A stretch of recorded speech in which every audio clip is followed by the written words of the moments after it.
and then I'm going to lower it down because I've sort of hit fatigue. And then what I need to do is pick it up. I'm going to flip it. I'm going to sort of do a 180 on the pole, put it back in the rack, and now you can see the rope's on this side, and this is going to work for my wrist flexion. The movement's exactly the same. So now what I'm going to do is I'm essentially pushing my knuckles away from me. That's targeting the inside of my forearm. Want my elbow to be relatively stiff.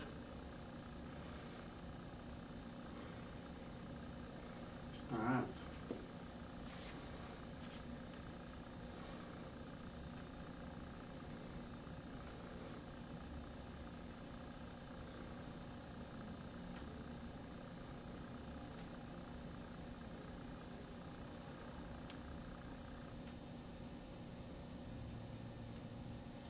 Same thing, we want to sort of hit fatigue in that 5 to 15 reps.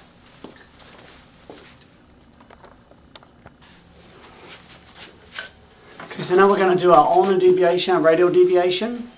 We're going to use a hammer for that.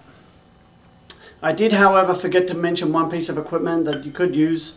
It's good in a way because you can sort of add and subtract weights as you progress. With the hammer you progress by shortening or lengthening your grip on the handle.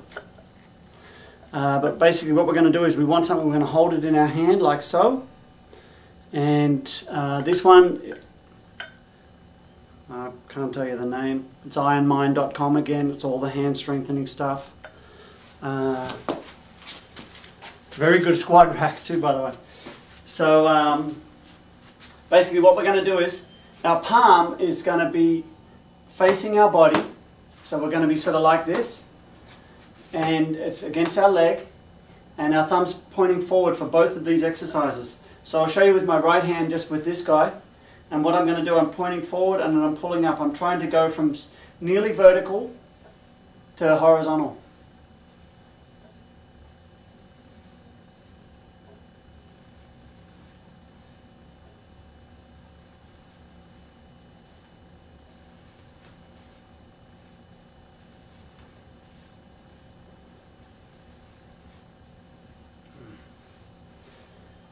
And then I would flip it, and I'm going to go the other way. So for me that's a bit easy, so I'm going to just move down on the handle. And this one we don't go vertical, we go from more 45 degrees to 45 degrees. So no, my thumb didn't flip around, my thumb's still pointing straight ahead. So this is getting my ulnar deviation.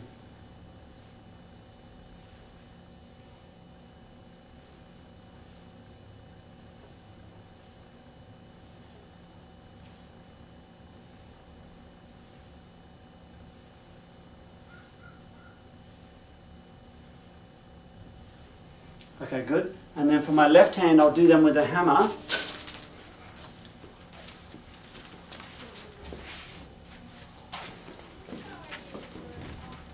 So I'm going to face the other way. So my thumb's still pointing straight ahead. I'm holding the hammer. And you sort of have to calibrate how much of the hammer length you want to hang on to it. You know, for how much weight. So here it's too easy. So I'm going to slide it back a bit.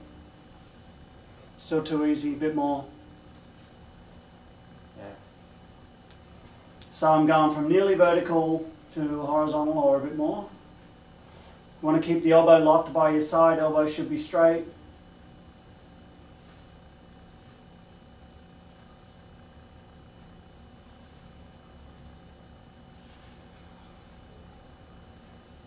Alright, not bad. Then we're going to flip it. So we don't want to, see how it's sort of twisting my elbow here? We don't want to let it hang so low, so we're going to go 45 degrees, 45 degrees.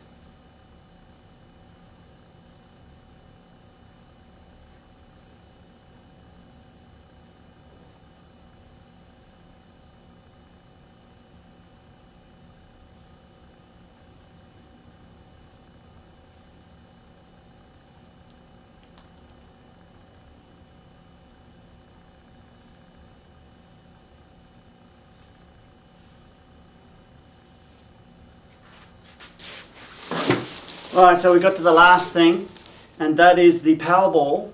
Now if we're going to do all these exercises in one session like I've done today, I would do them in this order, the order that I've shown you, starting starting with video number 2 through number 3.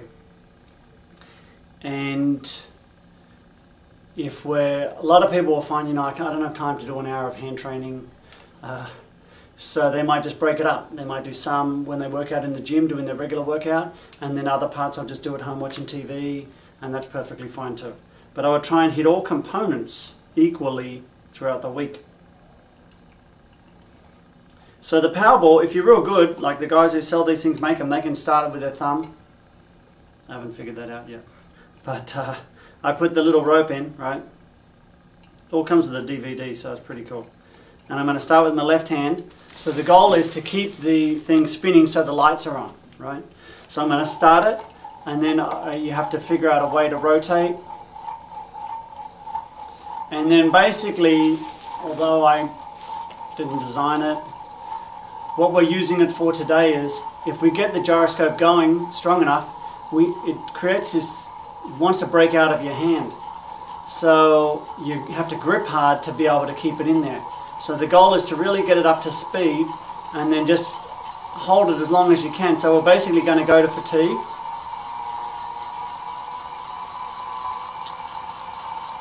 And when we get fatigued, we switch hands.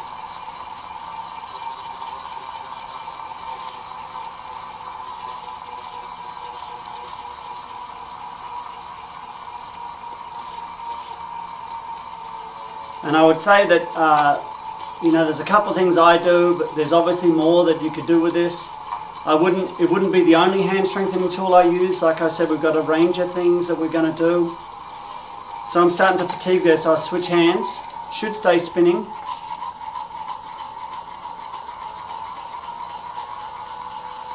So this is very good at working on the endurance of your forearms,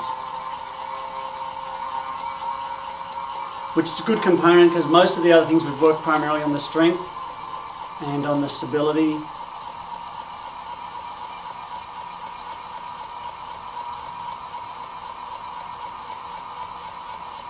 So I'm not going to stay here forever, but so we fatigue, and then there's another thing I do which I like.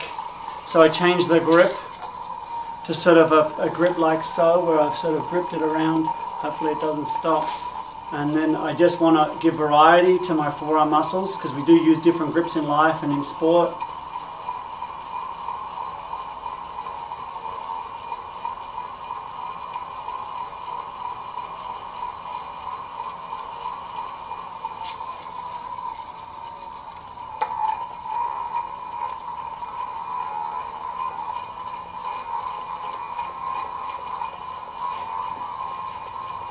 So again, with all these exercises, they should be pain-free, unless you've been instructed otherwise.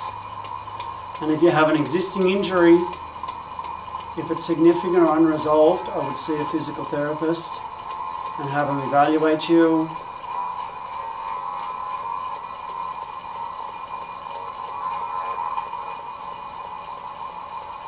Alright, so those are two grips I use. And then, for seconds and third sets, I do different things. So that was with the elbow bent. So I'm going to get it up to speed, and then I'm going to do here. Slightly different. And we can do in the air. Slightly different on the forearm, probably not required.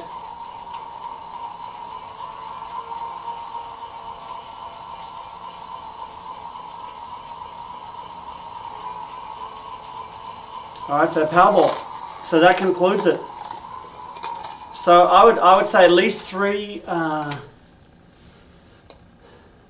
reps of that. So we did about, until you hit fatigue, that's considered 1 rep. So that might have been 30 seconds. So switch it 30 seconds, and then here again, here. So do that 3 times. So you hit fatigue 3 times with the Powerball. That seems to be a good number. Again, I think that it's important to remember that this is the program that I use with my patients and on myself for my athletic endeavors, and because I work with my hands all day long on people, and it helps me minimize pain and do more. but it has evolved. It's not exactly the same as what I was doing last year. As new things come up, things are refined, the program modifies, and I'm open to sort of what suggestions people have and experiences they have, and you can post those on fitnessandinjury.com. All right, thanks a lot for your time. And if you have any questions, you can also put a post over there. Thanks a lot. Bye.